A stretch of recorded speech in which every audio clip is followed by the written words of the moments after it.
Bonjour, donc on va faire une petite présentation vidéo sur les consultations vidéo.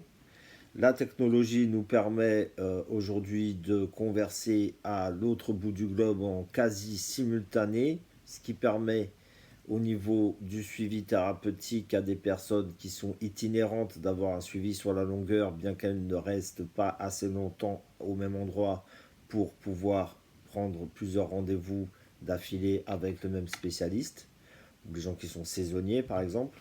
Ça permet aux personnes qui sont expatriées dans un pays dont la langue est différente de leur langue natale d'avoir vraiment un suivi thérapeutique avec une personne qui leur permet de s'exprimer dans la langue, vraiment, voilà, la langue dans laquelle ils rêvent, ce qui est quand même beaucoup plus pratique et aisé pour exprimer le fond de leurs pensées. Ça permet aux gens qui sont incapacités par un problème physique ou même un problème de transport, qui sont isolés dans des endroits où il faudrait qu'ils fassent vraiment beaucoup de routes pour avoir accès à un praticien, de ne pas être désavantagés. Ça permet aussi finalement à des personnes qui ont envie de garder un cadre sécurisant pour finalement se mettre en position qui pourrait leur paraître insécuritaire, ce qui est celle de demander de l'aide à quelqu'un qu'ils ne connaissent pas, et peut-être les rassurer également quant à la possibilité à tout moment finalement de juste appuyer sur le bouton off de la caméra et de stopper l'entretien sans autre explication à donner, pourquoi pas.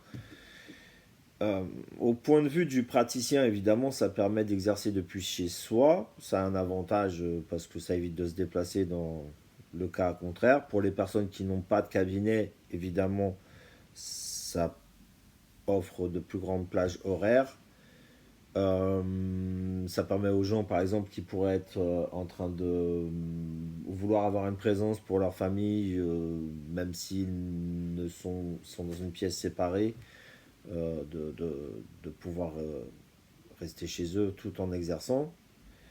D'un autre côté, c'est aussi ce qu'on appelle l'ubérisation de l'espace privé, quoi. C'est-à-dire que du coup, vous avez accès à un espace intime. Ici, c'est une pièce qui ne sert que de bureau, mais ça reste chez moi. C'est pas la même chose qu'un bureau, c'est pas la même chose qu'un cabinet, c'est pas la même chose quand moi je me déplace pour aller, ne serait-ce que pour quelque part m'asseoir dans ma fonction, dans celle que je me propose d'exercer. D'un autre côté, il y a aussi des limites techniques. Des fois, il y a un peu de latence, des fois, il y a un peu de bug, des fois, l'acoustique n'est pas terrible. Ça peut être un peu problématique pour le praticien, raison pour laquelle moi, j'avais un peu mis ça de côté avant de remettre ça en exercice.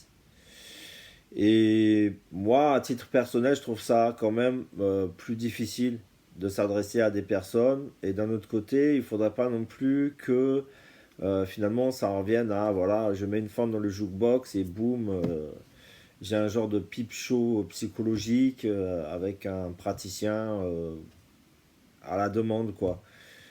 Ça limite un peu l'engagement aussi dans la démarche de demande de soins, et c'est un peu discutable, raison pour laquelle je conseille toujours aux personnes, même si finalement, ne serait-ce que par mon activité, je peux en quelque sorte espérer pouvoir être une vitrine pour ce qui est des soins psychologiques et rassurer finalement avec la réalité euh, du rôle de psychologue par rapport à l'image que les gens peuvent s'en faire, notamment nourris par les médias et par les films ou que sais-je.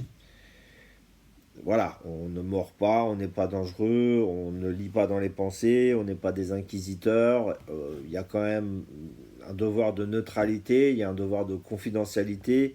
Donc voilà, vous êtes en totale sécurité. Donc il est tout à fait possible de prendre un premier rendez-vous en visio pour se sentir plus à l'aise et avoir un peu limité l'inconnu. Et puis ensuite prendre un rendez-vous pour avoir un suivi en présentiel avec quelqu'un d'autre.